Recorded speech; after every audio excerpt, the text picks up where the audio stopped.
We all would like to extend our gratitude to the Atlanta group for this fine meeting that they've put together, for the delightful southern hospitality that's made us feel so welcome down here.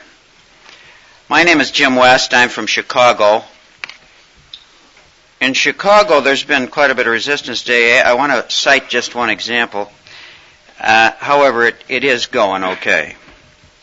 There was a man, and this happened, whose wife was just plaguing him to do something about his drinking. Finally, the day arrived when the ultimatum occurred. She said, "You do something, join AA or I'm leaving." So by arrangements with his friends at the local tavern, he was sitting this Sunday afternoon at home, somewhat nervous, and his wife was there. And the doorbell rang, and a man showed up on the doorstep with a briefcase. And he said, "Hello." He said, this man said, "Mr. Brown?" "Yes." He said, "I'm the man from AA." So he said, "Oh, won't you come in?" So he said, "Mary, this is the man from AA. Your name is what?" "Mr. Jones." "Okay." "All right." So Mr. Jones says, "Who's the possible candidate for AA?" And Mr. Brown said, "Well, I am." Well, he says, "Sit down there, please." Okay, he opens up the briefcase and he pulls out this long form and he says, your name, your first name, your mother's name, your father's name, your social security number, and he's giving these things off, 503-81247. And how old are you? 47. Your job, I'm a foreman at the Chicago Bridge and Iron Company. And he said, "All right, now we'll get down to business." He said, "Just how much do you drink a day?" And he said, "Well, about a pint and a half a day." Geez, with that he slams the book closed and he said, "What the hell, you don't drink enough to join AA." So Brown says, "Well, you see, Mary, that's the way it works. I did the best I could to get in, but they won't take me." Then he said to Jones, "Say, Jones, would you like a drink for coming over?" He says, "Well, I'm in AA. I can only have two." That darling wife probably still thinks, "Geez, that's a funny outfit." But that did occur. You know, our annual meeting here is a reference point for many of us.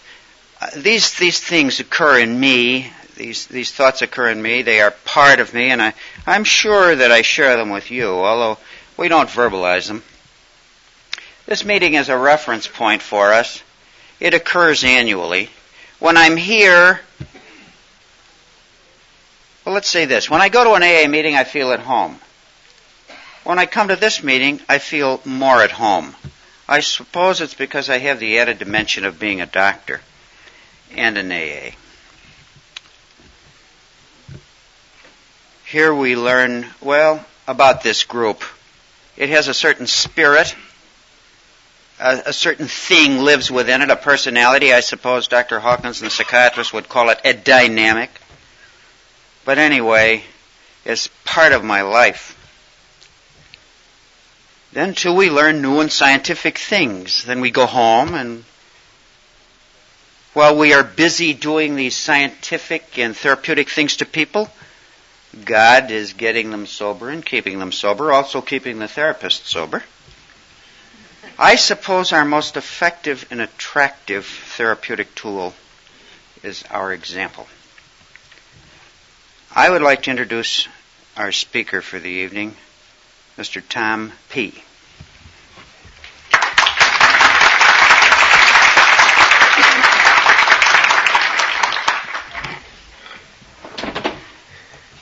My name is Tom Powers. I'm an alcoholic.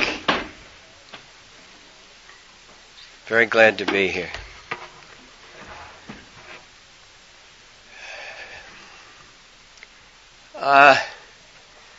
On the 29th day, after my 29th birthday, I became psychotic. My trouble came suddenly. Right up to that day, I had been in all kinds of trouble. I had been having a lot of difficulties in life, but it had never occurred to me that I was heading for insanity. Different people go insane in very different ways. I went quickly, suddenly. Actually, I had been borderline and teetery for several months before, but I didn't know it, and my associates didn't know it. If you're going into manic insanity, a lot of times your associates think that's great. I had been running on 3 or 4 hours sleep a night, and then 2 or 3 hours sleep a night, and then 1 hour sleep a night. And my drinking had just settled out into something like eating. I didn't pay much attention to it. It's just something I did all the time. But I was very rarely drunk. I drank a quart of booze a day, which is about all I could stand. I weighed about 129 pounds. And just before I went to bed every night, I was not only drunk, I was stoned out of my mind, because it's the only way I could sleep. I hadn't discovered pills yet. I did discover that I could sleep well if I drank about a water glass full, spaced over 15 or 20 minutes just before I went to bed, that would knock me over. I had to be careful getting up to bed. Sometimes I didn't quite get up, sleep in the hall upstairs because I just passed out there. And if I woke up in the morning and my clothes were hanging on the chair, that meant I had done a fairly neat job of it. If they were all over the room, it wasn't so neat, and if I wasn't even in bed, that was a little sloppy.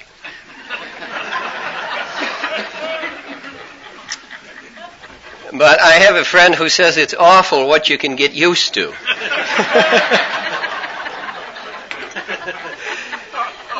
If you jumped abruptly from the sanity of, when do we lose our sanity? Sometime around age 11, 12. If you jumped abruptly from that, where you had some buttons going and were relating to life, right, into this kind of a thing where you're drugged out of your bloody mind and still functioning, it would be a shock. But I just gradually worked into this way of life, and it didn't seem strange to me or unusual, let alone ominous or threatening. And it's some kind of God's mercy to crack. Lord knows where it would end if you didn't crack up. Psychosis is some kind of God's mercy. It was for me, and I have known some psychotics pretty well since, and it seems to me in almost every case that the dark aspects of this thing, whatever they may be, the misery, the chaos, the inability to control oneself, and finally the real break with reality, all of that is something trying to communicate a message. Trying to tell the person, you're not living right.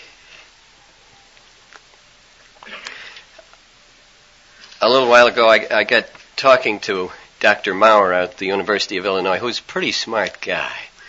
He's not only had a lot of training, but he's got a lot of intuition. He's got a lot of insight. And he had heard my story and learned my story over a period of time, and he said, I think that your drinking postponed your psychosis for about 10 years. And I'd like to use that as my point of departure because I utterly agree with him. I think drinking for me was not a problem at first and for a long time. It was a solution to a problem. And a very effective solution for a while. The problem was that somewhere in my teens, I got into attitudes, viewpoints, ways of thinking, general sets that I now know, I didn't realize when it was happening, that I now know separate a human being from what he must not be separated from. So that when I came up to 18 or 19, I was a real hurting guy. Except it wasn't running as a problem. I was used to it. And I just kind of thought everybody was hurting this way. I was ambitious. I was nervous. I was developing some personality. I was very keen to relate to people, overly keen. I was running a lot of fear, which I wouldn't have admitted if somebody said so at the time. I would have said it was high-strung, whatever. But I was scared. And booze is just what I needed. The attitudes were something that I didn't originate. I was a kind of a punk. I just let the culture roll me. I thought it was smart. First of all, I had had some kind of instruction as to what the spiritual heritage of this race is. It wasn't presented to me that way. It was just a normal religious education. They didn't overdo it in my family, but they didn't underdo it either. I had heard from a very early age that there is a one living president of this universe. And I believed it. And that in spite of evident contradictions, there was some kind of justice everywhere. And that there was a very high premium, and a necessary premium, on fair dealing, on dealing decently with your fellow human beings. That sort of thing was bred into me in no unusual way, I think in a fairly usual way. But when I got into my early teens, I fell into this thing that was going strong then, and God knows still is all over this bloody earth, that we are too smart for all that. And I felt this as some kind of an exhilaration. I remember when it first began to dawn on me that maybe there isn't this president, this presiding, overarching omniscience. Man, that's a big turn when that ship starts shifting around. A lot of stuff shifts with it.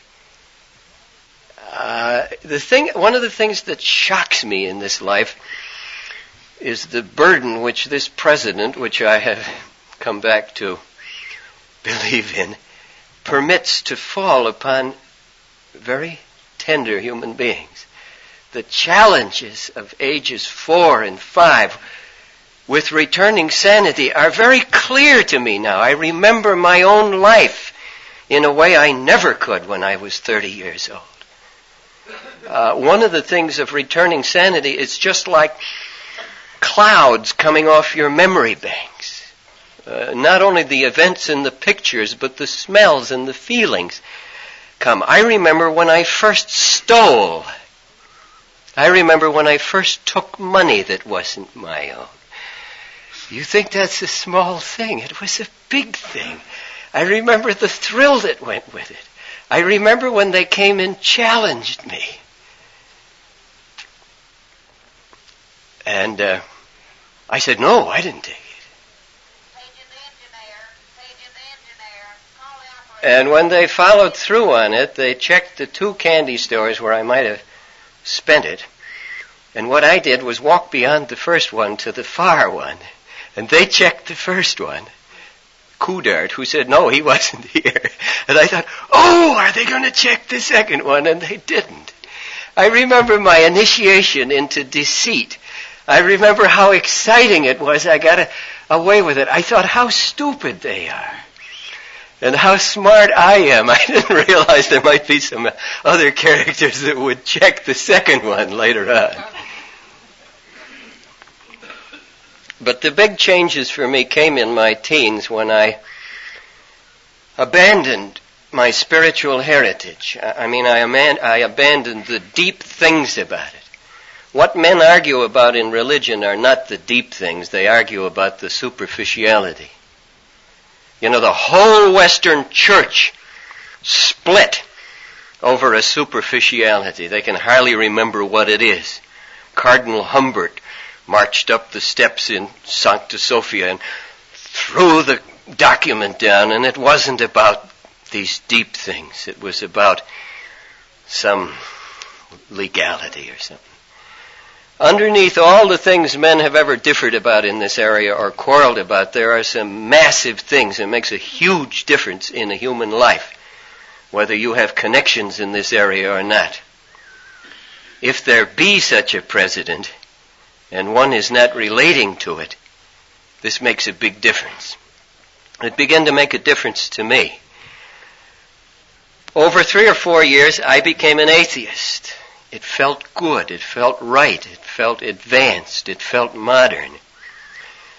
But behind that, and behind the thinking part of it, I began to be this nervous, strapped-up guy. Because behind the abandonment of my faith in God, I began to lose. I didn't abandon this. I began to lose my faith in men and women. The teens are a real keen part of anybody's life. You begin to see things there you couldn't see before. When you're a young person, you tend to worship nearly everybody. People look big. They look reliable. Their virtues stand out large.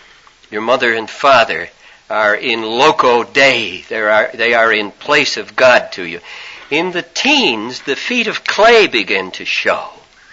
And God help a man coming up through that who isn't able to see that behind these weaknesses in human nature there is some immense strength and some immense good. I begin to develop what in criminal country is called one-eyed vision. I begin to see very clearly with my left eye. Not literally. I begin to be very sharp at seeing what is wrong with you. And I wasn't imagining it. If you would sell out your integrity for a price, I began to see this after I had some contact with people who were doing business. I saw that very quickly. I saw that all men lie. And I began to despise it. But I began to do it myself. I thought, well, if this is the number, I'll do it. I began to go blind in my right eye. I couldn't see what every young child sees, that he is in the midst of some terrific thing here, whatever its pain may be, whatever its distortions may be. I was no longer able to see how beautiful even degenerate people are. The core of strength and hope that remains even in psychotics, sometimes very strongly in psychotics. And in ordinary people particularly, I couldn't see where they were right. I couldn't see where they were good. And I developed a kind of cynicism that wasn't a head trip. It was a gut trip. I just began to feel that way about people. At the same time, I very much wanted people. I wanted to be friends. I wanted to be in community. What happened to me is something that they had a name for 25 or 30 years ago. If you went nuts, you saw an alienist. He dealt with you when you were alienated. The extreme of alienation. Alien is a man not in his own country, not at home. I began to be not at home in my own country. I wanted to be. It wasn't by choice. And very little of it was a head trip. There was a head trip on top of it. I did some smart talk about atheism, yickety-yak, and bull sessions, and science, and all of that. Underneath it, it was a gut trip. And finally, it was a heart trip. About the time where my heart would have really got involved, though, I ran into booze. And as Maurer said, this just picked me up on the edge of where my type of life would have put me into a real crisis and given me enough pain so I might have had a chance to wake up and be some kind of a man. It doesn't mean I would have done it, but I might have had a chance. But booze solved it. Booze enabled me to live with these assumptions And to act off these assumptions, that there is no God, there is nothing you could really trust in men. If you push them far enough, they'll all sell out. That the thing for any man to do in life is to find his pleasure, find his spot, make his money, enjoy his sex, get what life offers, and forget it. As a corollary to the religious going I had long ago made up my mind that when a man died, he sure as hell died. And all these damn stories about some kind of a life afterward were the most disgusting and despicable of men's fearful imaginings. I wonder how in the hell I survived.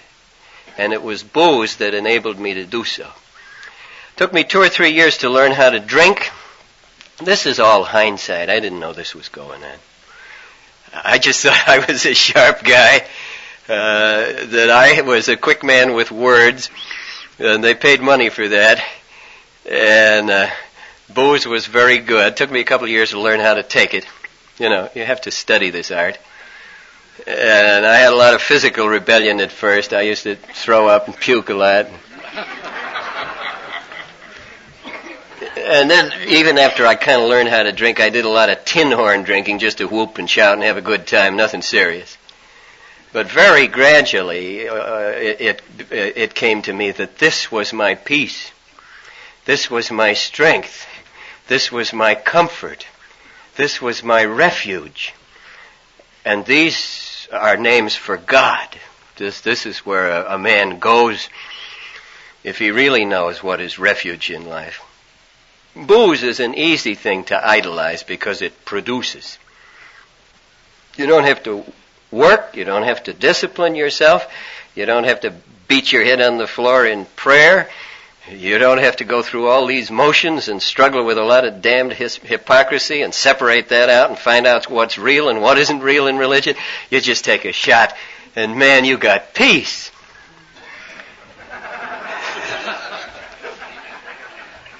And you take 2 or 3 shots and you got the beginnings of friendship. If you're careful. If you're careless, of course, you got a mess.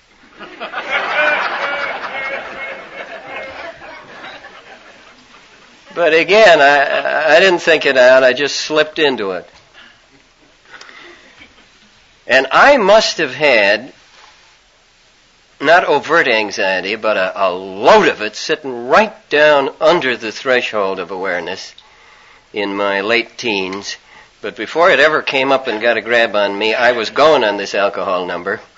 And I pretty soon got to the place where it was an everyday thing, and I did not consciously experience anxiety until I broke in my 29th year. I just learned how to drink so that any time I got uptight, I got real nervous or something, I got to the booze. And you know, the booze on top of certain unpleasant things is a kind of alchemy. It just turned, if I got resentful. And it was starting to get to me where it was uncomfortable. 3 or 4 drinks and I think, well, the son of a isn't so bad after all. I still hate his guts, but I could just drift off to where it was not only tolerable, but useful. It didn't completely abort these things. It just did a kind of a mix on them. It took me about 4 or 5 years to learn how to drink well. Constantly working on it, constantly experimenting. It's not kind of like a work experiment where they hire you to do it. It's a labor of love. I mean, you're keenly interested in the results, you know. And then you have this ugly period in the morning when the bill comes due.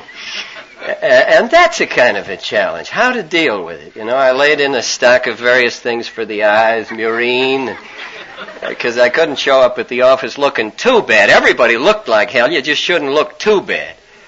I mean, 3/4 of the people I worked with were whooping it up the same way I was, and nobody regarded this as whooping it up. I mean, this was just living. It wasn't even a conversational piece. Everybody drank. Everybody drank hard.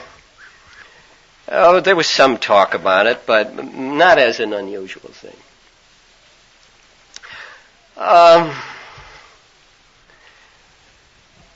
Like a lot of people who are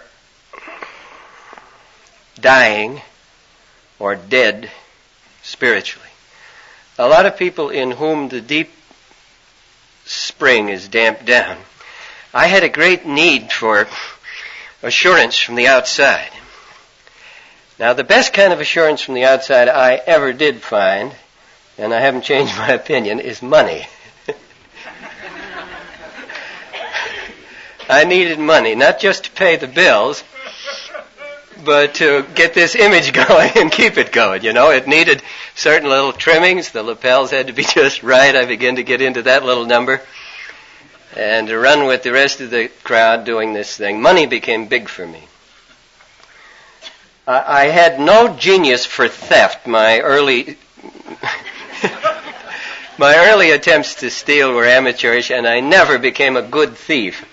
I've stolen all my life, but I was always clumsy at it, and I quickly saw I couldn't get enough money that way. There's only 3 ways to get money. You got to steal it, inherit it, or work for it. And I didn't inherit any, and I couldn't steal it, and I saw there was no way of escaping this work number. And I thought, well, by God, if you got to work, you might as well get in and do a thing. So I began to work. And I began to make money. And I began to develop a personality off this. I drank a lot. I worked hard. I got into areas of work where I was good. Facile, not good, for God save the word. Facile, quick, snappy. I got into that section of the advertising business where there's a high premium on ideas. Ideas are an odd commodity. You're either in this area or you aren't. I found that if about 2 or 3 times a week I could come up with a real bright idea and spend 2 or 3 hours developing it, that's all I had to work. Man, I had a good time. I was around a lot. I came to work early in the morning and I left late at night so it would look good. But in between times, it left me a lot of times for visiting and wandering out, and I had a good time. I started out over in Chicago, went to Detroit, kind of a mess there. I took drunk at the wrong times. And I made a note to be very careful how I related the drinking to the work situation. It's all right to be drunk, but you mustn't get took drunk at the wrong time. You know, they speak of the wisdom of this world, and it's no gag. Wisdom is skill in action. Again, it isn't a head number. It's knowing what to do at what time. And over a period of years, I got pretty good at it. I suppose the world is crawling with damn fools who are good at it this way. Nothing outstanding, but looking back on it, it's interesting. I went through a process of falling upstairs. Every time I got canned from one job, I got a better job. A drunk begins to use up his capital. You know, if he's got any luck, he starts to use it up. If he's got any energy, he starts to burn it up. If he's got any brains, he starts to burn it up. If he's got any friends, he starts to burn it up. I started to burn this stuff up usefully. It seemed to me I was going someplace. I wound up over in Cleveland, writing major accounts, having a good time, drinking more and more. I saw I was drinking more and more. I worried about it a little bit once in a while. And in Cleveland, I entered what I would call the red light area. Has nothing to do with prostitution. Well, in a way, it has a great deal to do with prostitution. Correction. It has to do with the prostitution of one's own integrity. It has to do with the school of learning how to deceive oneself. The red lights are events in one's life connected with drinking, connected with irresponsible behavior that are painful and harmful to oneself and to others. I'm not going to try to spell it out in detail. I just began to run into situations at home that were ugly.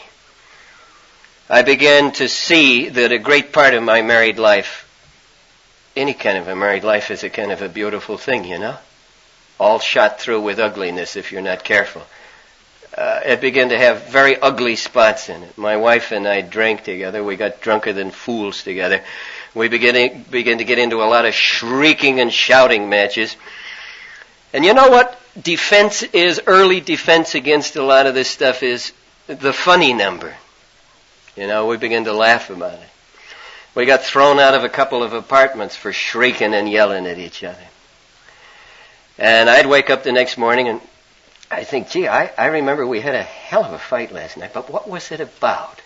You know, I remember I'm supposed to be mad, but I didn't know what to be mad about. I've forgotten the whole thing. All I can remember was a lot of ugly language and shouting, so then we'd ha ha ha and try to laugh it off. One night I heard some scrambling around in the bathroom. I got up, half stupefied out of bed. My wife was standing by the wash bowl with a razor blade in her hand. I said, for God's sake, what are you doing? She said, well, I was thinking of cutting my wrists. And, you know, I said, come on in the front room. Let's talk about this. And I don't know, we had some conversation on the subject and forgot it. One night she fell down the basement stairs and sprained her ankle. Increasingly, we began to have ugly stuff running with this at home. Increasingly at work, I had to lie. I had to maneuver. I had to mount a big deceit number to conceal from everybody the fact that my drinking was intruding in my responsible area. This, to me, right up to the time I had my psychosis, was the real cutting edge of this thing for me. I let the home thing go. I just coped with it as best I could, and God knows it was poor. And in the end, my marriage didn't survive it. But at work, I was in this bind. I had to have the money in order to drink. I couldn't earn the money unless I kept this running with this same crowd who were a money crowd. I couldn't go out and reduce my work commitment. So I always had a hell of a struggle to keep my drinking compartmented so that I could function. And I lived that way with the quantity going up and up and these red lights flashing. And it was in that period that I learned my lying. And the real deadly lying is the lying that one does to oneself. I had done an exterior lying number for years and was well trained at it. You know, if you're going to lie to the man, look him right in the eye. Say, no, sir, I wasn't there. Don't waver. There's a whole technique to exterior lying, and you just do it mechanically after a while, and you do it good. I don't think that's the killing thing, although God knows it must be some kind of an awful burden too. But in this period, the data were such that nobody could have ignored the fact that trouble was coming. If they had given anything like a decent look at the data. But I began to say to myself, you know, I'd be sitting in the rapid transit in Cleveland, sitting on my hands so nobody'd think I was waving at them, and a little spittle escaping here, and saying to myself, it's quite all right. You know, you're a high-strung racehorse type. These absurd lies to cover up the fact that one is in trouble, big trouble. And I began to run it frantically and carefully and to stamp down anything in myself that would try to recognize the truth. I got down to New York in 1939, fallen upstairs again in a very responsible job, a lot more dough, a lot more of what I had come to like even better than dough, which was this prestige number, the in number, where you are in the ruling group or moving near it.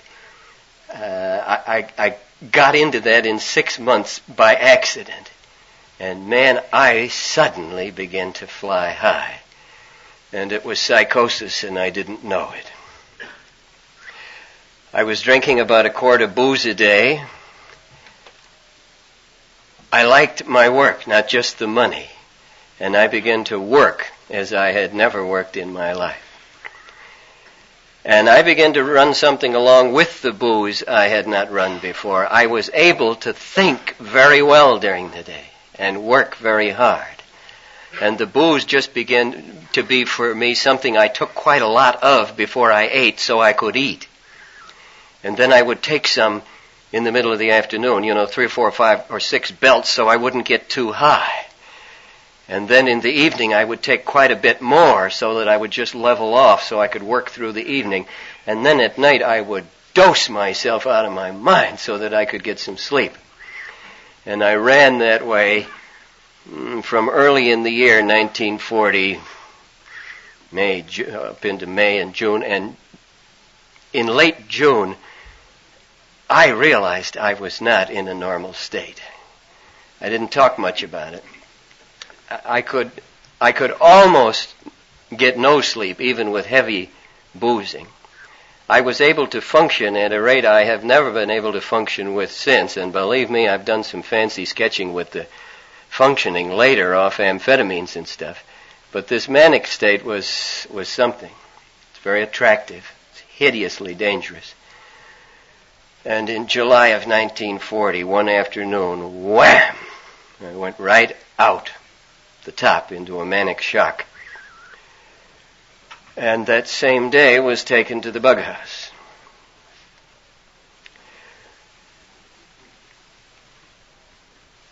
Again, I don't know what you think about bug houses. There's a lot of criticism of them. They're not run right, so forth.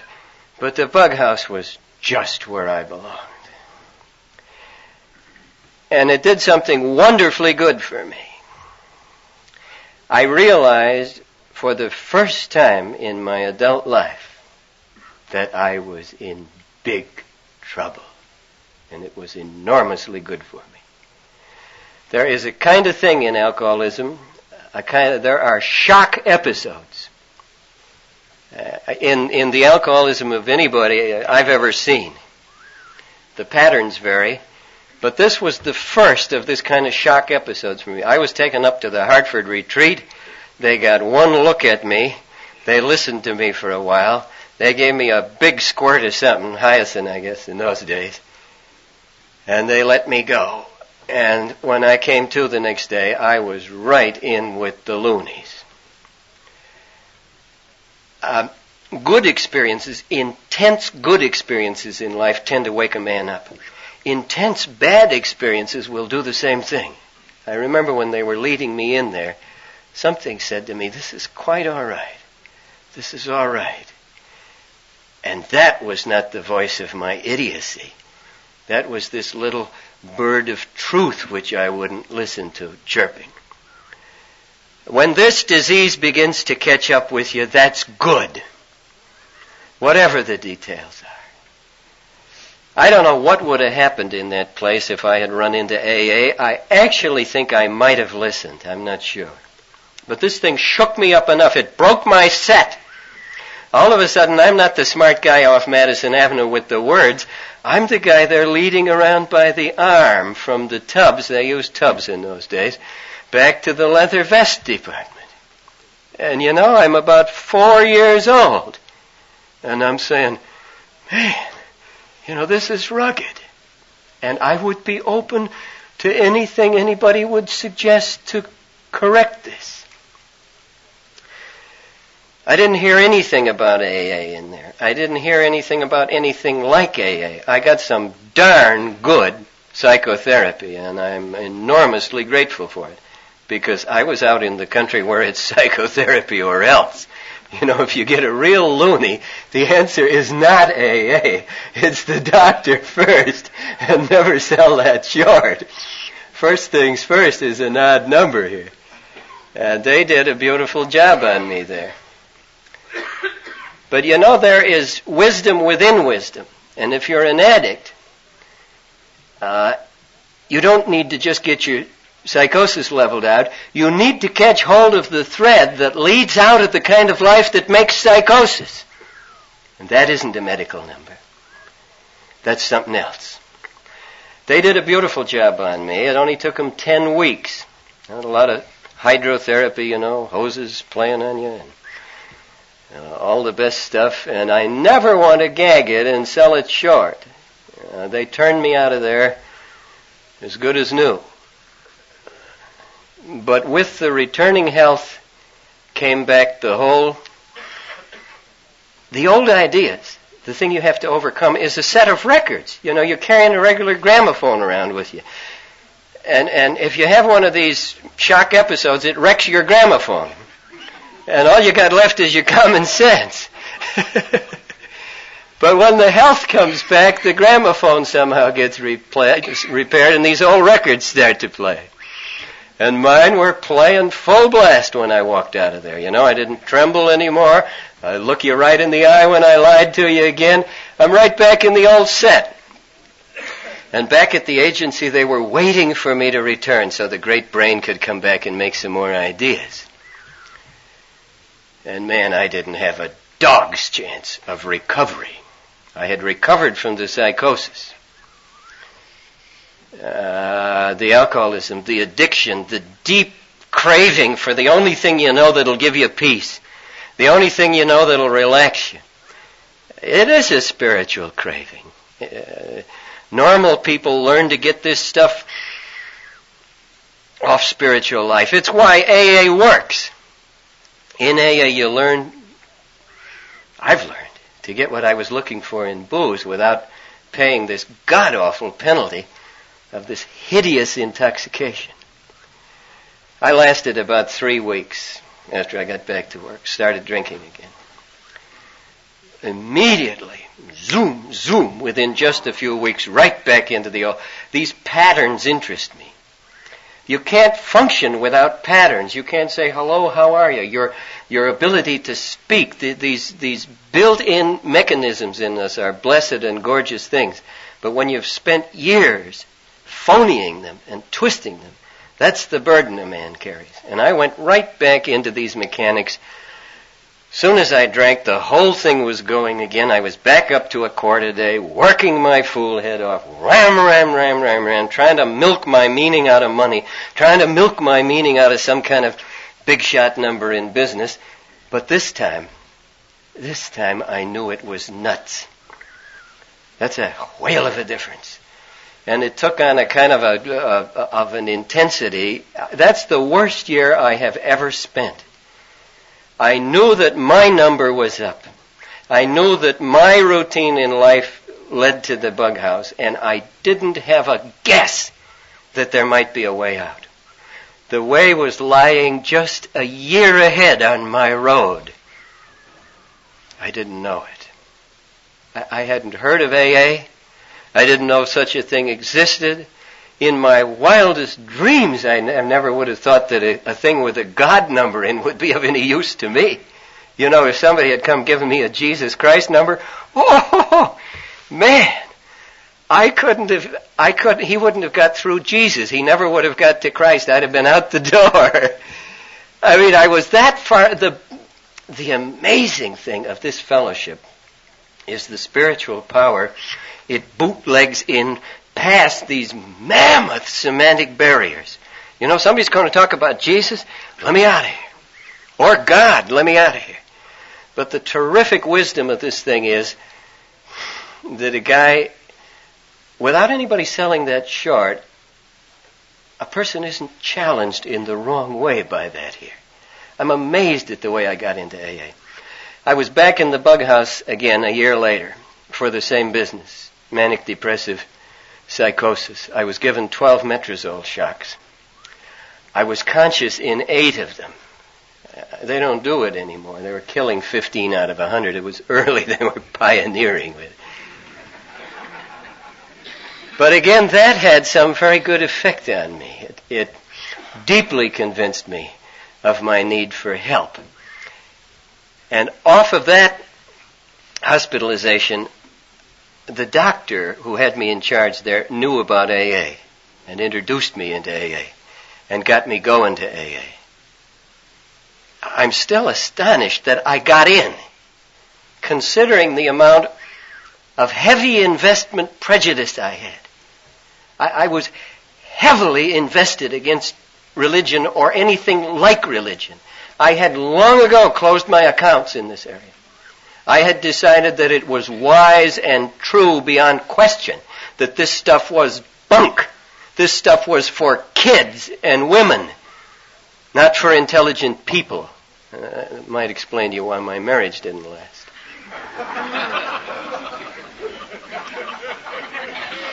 It's good for laughs in retrospect, but this was deep. Behind the head trip, there is deep gut investment. If anybody said, would you like to reopen this question of religion? I say, man, don't bother me. I got a lot of trouble. Don't get me going in marginal areas. So I'm amazed at how in the fall of 1941, coming off this hospitalization, out of my, very soon after my 12th metrazole shock, I had to be carried into it. Not because I was drugged or anything. I was so scared I couldn't walk. Metrazole is chemical murder. Coming out of that, and then this doctor saying to me, you know, there's a group of people, laymen, not doctors, over here he said, we don't know what to do with a guy like you.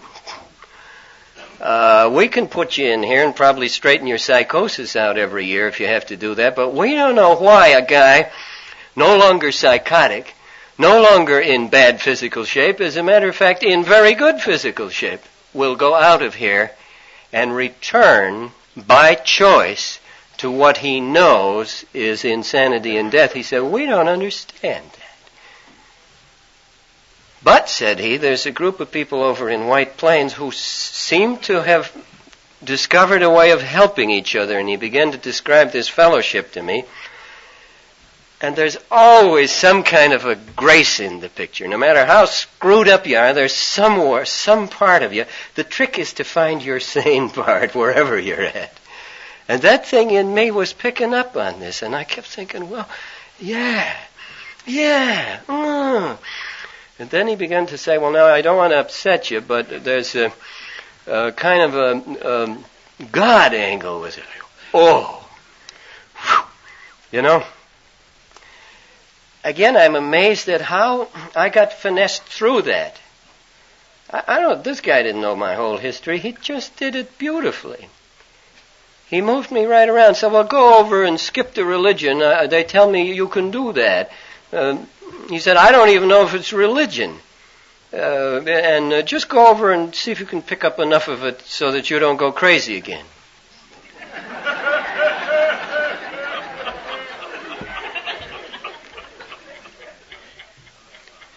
I've lost track of time. When did we start here? 30. I'm spending more time in this part of it than I usually do. I got to my first AA meeting under these circumstances, and I lump up when I try to talk about this. It isn't an emotional thing. The AA thing had something that the AA thing has a quality that I would be dead without. The AA thing had authenticity. It was real in a way that many things are not real. In my goofed up condition, I saw it was not a peep show. I saw it was not a hand club. And yet these people were lit up in a certain way. And damn it all, my hunger was and is to be lit up in that way. And I had been chasing it through just to be alive and to be relating to people in a way, the word for which I never used anymore because I was afraid of it. These people loved each other in a certain way. If somebody had told me then that, it would have turned me off. But I saw the reality of it. These people were getting up in the middle of the night and going out and helping each other. And I never heard of anything like that. I heard of old stories that people used to do that 600 or 700 years ago when they were nuts on Christianity. This thing was real. I began to get up in the middle of the night and do it myself. I had not done an act for years without money or personal gain of some kind involved in it. This thing was big for me. I began to get something out of this association with Alcoholics Anonymous that I hardly dared believe existed. I did a real storybook recovery in my first year here. I just, week after I got sober, I stayed sober. I began to go to a lot of meetings because I loved it. And then, damn it, I did a silly thing. I went crazy and top-heavy in my AA. I did an awful lot of the stuff I liked, and I tuned out the stuff I didn't like. And I happened to hit this fellowship. Gee, I don't want to blame it on the fellowship or the phase at which I hit it, but at that time they were just coming out of a very strict phase, the early phase, into a very permissive phase. They had discovered that you didn't have to push this on anybody. You didn't have to say it's your time to take a third step, kneel down.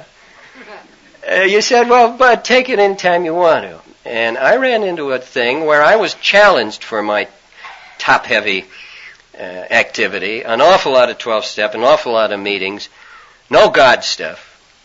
I learned you didn't have to get involved in that, so I tuned it clear out. People challenged me on that, but I never got into a hard challenge. Maybe because I didn't invite it. Anyhow, I began to run a very screwy AA number, but still recovering behind it. Top-heavy with activity. Top-heavy with 12-step. I mean, the big book says the 12-step will keep you sober when nothing else will, and I utterly believe it. But you can make nonsense out of the most beautiful truth on this earth. That's one of the most beautiful truths I ever heard. But you can take it and tune out the rest of the program behind it, and that's not sane. Anyhow, at the end of a year, I have tasted this beautiful thing. I have been in it. I am a member. I'm sane again in a way I haven't been for years. I'm recovering all over the lot, physically, mentally. My marriage, my life at home is beginning to look like it's reviving. My business thing is good, which it always was. The danger was I went crazy behind it. And yet, I relapsed. I failed. And it's no bloody mystery why I did. I just didn't accept at all or take in this whole spiritual number. I took the latitude that is given to people here, and it's part of the wisdom, that you don't force any of this on anybody. That beautiful thing, that permissiveness, I took it and hung myself with it. I think the rules change here. Not that anybody from the outside changed. I think there's a kind of a built-in logic here. That at the end of 6 months, if you got some sanity, you're supposed to be using it in a certain way. You're supposed to be taking a deeper look at this thing. You're not supposed to be playing baby with the thing that made it easy for you the first month. I just reverted to an infantile thing of mucking the permissive aspects of this program around and got drunk behind it. I didn't get drunk accidentally. I went goony enough to deliberately drink again, on the assumption that if my drinking didn't turn out well, I could come back. I had now discovered the answer. Isn't that a great use of this thing? I think that kind of idiocy is latent in many of us and dominant in some of us. The worst things I see in AA are people who have really got in here and then somehow gone idiotic enough to boot it. There's a kind of slip that doesn't seem to be penalized that way. Maybe I don't want to encourage this kind of slip, but maybe the guy's around for couple of weeks or a couple of months, and something goes wrong, and he gets drunk or something, and then he gets back. There is a different kind of departing from this program where you know what you're doing. You lose your innocence here. You can no longer drink ignorantly if you've been a member of this, if you've been around here and really exposed for a year. Man, if you go out and use this dreadful power of free choice behind that to pick up a drink, you have used it in a new and very strange way. You know, it is one of the mysteries of the universe what voluntas is. Fiat voluntas tua. I say close, and the thing closes. I don't know. One, by means of this will, is giving commandments to a very intricate mechanism, and it's responding. That's where the illness is. And this thing removes the illness. You get your will back under control. It isn't willpower. It's just will sanity. You're in this thing. You're restored to sanity. The drink comes around, and you say no. The command goes out this way, not this way. And life and death ride on it. And I chose to go back, not under compulsion, not under obsession, not under any great need, just under a kind of what must be a very sick arrogance, and pick it up again and say, well, I'll try it. And if it doesn't work, I'll come back and have some more AA. And man, I got a lesson off that. Because I had my drunk, and then got sober, and got back to AA, and then I had another drunk. And that one I didn't plan. I was back where I couldn't choose again. I was back under compulsion. And I began to be sober for a week, and then drunk. And sober for 2 weeks, and then drunk. And sober for 2 months, and then drunk. And 6 months, a year later, I see that although I still have some connection with this fellowship, I am effectively out of it. I have no more control. I have no more ability to say no when the time comes I must drink again. My pattern has changed. By this time I knew that there is an answer here, and I knew it way down in my bones. And I kept trying real hard to get back in here. I had spells of idiocy when I'd say, well, you know, the hell with him. But then later I would say, oh no, not the hell with him. Go to that meeting. I kept going to meetings. I began to do what I should have done a long time before. This thing went on 1 year, 2 years, 3 years. In the meantime, I have entered that stage of the game, which is a totally different section of the floor show. I have turned into a drug addict. I never got onto hard narcotics. Thank God they were, somehow or another, I never got into an availability number. I've had morphine. I've had cocaine. I would be an absolute sitting duck. I love what that stuff does. What was available to me was barbiturates, of amphetamines, paraldehyde, terpenhydrate, and codeine. I went sketching. I began to get a hold of anything that could change consciousness because my pattern now began to radically change. All this time I'm going back to AA meetings. It became very bitter to go back to AA meetings. I began to hate it. Man, if you haven't had the experience of being outside of this thing, not by anyone's election but your own, but I mean really not being a member. You come in here, you know, and you've been drunk 4 days before, and nobody's looking down their nose at you, but all the paranoia in your soul is sitting right over here thinking, what the hell did they think of me? And I gotta sit through this bloody meeting. I gotta relate to them. I'm all right, Charlie. Oh, what a deal. I mean, it's the kind of initiation that's not comparable to coming in here the first time. It's very hard to hang on if you've got one of these failure numbers going. Not because anybody makes it hard, but paranoia, which is fear of everybody, inability to relate, is latent in everybody, and it becomes a part of this picture. You say, you know, somebody's up there talking, I think I'm a better man drunk than he is sober. You're sitting there talking this way, and this beautiful thing is going on. You know? Hank Greamy, he's dead now, God rest his soul, used to get up in front of the Chappaqua meeting and say, "Oh," he said, "I feel so great. This is so beautiful. I'd think, you son of a bitch, I wish you'd get drunk." I hated his joy. But if you've ever had an exposure to this thing, you know that the answer is here. And it isn't a medical thing and it isn't a psychological thing.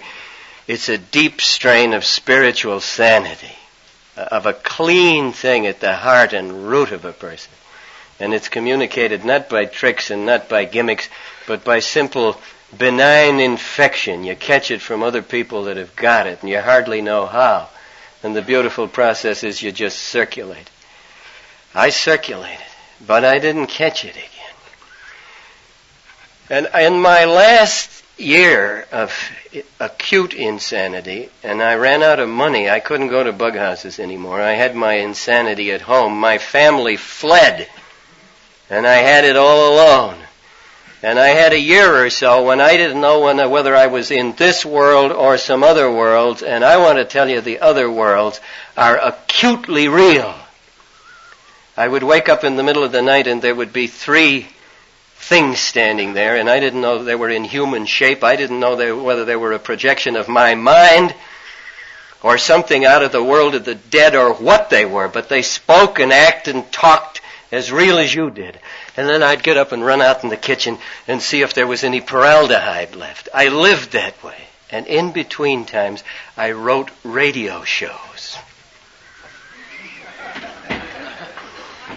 I got 2 hours of work out of myself every morning off Benzedrine. And that was nuttier than anything that ever happened in the nut house. And out of that, I think that kind of lesson only comes to a certain type of person. I think it comes to a person who is deeply, insanely arrogant. I think the disease within the disease is this bloody choice, well, I'll do it my way anyhow. And I think the lesson, not out of any punitive design in the universe or the president of the universe, I think it just has to be that way for some of us. I finally learned my lesson off that. I didn't know I was learning it.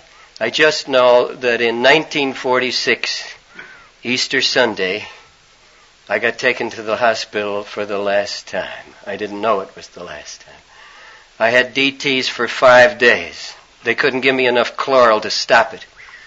And they turned me out of there, and I went home and had some more DTs. But somewhere in there, I submitted. I don't know how I did it. Something turned over in me. For years, people had said, "Powers, you're fighting it.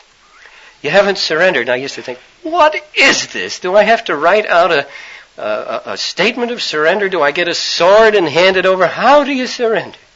I never could make any sense out of it. All of a sudden, these bloody walls begin to go down in me. And I, behind that, in my first weeks after that hospitalization, saw some things I had heard a lot about around in here and had never been able to take in. Whether wouldn't or couldn't, I still don't know. The line between defiance and inability is a very tenuous thing, and a man is a poor diagnostician of his own insanity. I don't know. I just know that I was separated from things in this fellowship which are of the utmost importance through an inability to comprehend words like surrender. Long before the turn came, for a couple of years, I had been open to the God thing. I had been making little peeping efforts at prayer. Somewhere in there's a thing which the Buddhists call the turning about in the deepest seat of consciousness. Something happens to a man, and the doggone thing just swings around. And all the rest of it follows. What was a big argument and a struggle for me before, all of a sudden it began to make sense. Well, yes, if there were, I don't know whether there is or not, but if there were some kind of a spirit which was to this universe as I am to my body, well, and I were a cell in the body, yes, I should relate to this. I should take orders. It began to make sense. I wasn't into faith yet. I just began to think, well, maybe. The whole ship began to swing around. I wasn't sure it was swinging. I kept thinking, oh, Lord, is this another false start? I tortured myself with that. But it wasn't. The swing came. I think this is absolutely the most precious thing that can happen to a human being. A lot of human beings seem to be able to live their whole life and not go through this kind of a crisis. I don't know what that's all about. I don't know what precedes human life. I don't know what follows it. But I know there's a certain class of people. And I'm now in a room full of them. If you're an addict, if you're a hard narcotics person, or a lush, you're in this country. Something at this depth has got to turn around, and this is not a new idea. This is what they were talking about in the first years of AA. This is what they got, why William James was so important to them, that it lies below psychology. That we have got this body-mind thing. We have tuned out what men have always known as a reality. There is a depth deeper than the mind. Something turns in there, and the whole beautiful thing follows that. And I wouldn't know how to tell another human being how to do it. It isn't something you do, although you cooperate. It's something that occurs in this culture. AA is a culture. A culture is a surround in which an organism could live that couldn't live otherwise. If you put a certain kind of organism in a culture, it will live. That's the position we're in. And I survived long enough with being an organism with very little vitality for this kind of life, with almost nothing to start with. I look back on it now, I used to think, why did it take me so long? Now I think, I wonder, how did it happen so soon? Dr. Fox was talking about these people who are deeply twisted. For some of us who are deeply twisted, it's amazing that this thing works as soon as it does and as well as it does. Some great, terrific thing is going on here. We are all the custodians of it. And anyone who will come in here needing it with some kind of a minimum ability to stay, I don't mean cooperate, just get the body here. And through all the insanity or whatever kind of failure you have to subject yourself to, the only thing that saved my life was staying in the culture. If I had departed from this culture, I don't dare think of it. This thing kept me alive until my real life would come again. And then in all the years since, I haven't any words to say what recovery is meaning to me. If I live to October, it will be 22 years. It's been an incredible time. This thing that Dr. Fox put on the board this first 3 years, gee, did that speak to my condition. I think it's terribly important to realize that coming into AA and getting sober is not the end of anything. It's the beginning of something. It's the beginning of a kind of life. The human race has been taught this for 5,000 years. Our records, we can't pick it up ahead of that. But men have been more concerned with this than anything else. War, money, love, conquest, comfort, you name it. This thing has held humanity. I've been reading history recently. Read it again. This runs through it all. This is what everyone is looking for, except the price is high. And all of the traditions say that only desperate people can attain to it. Thank God for our desperation.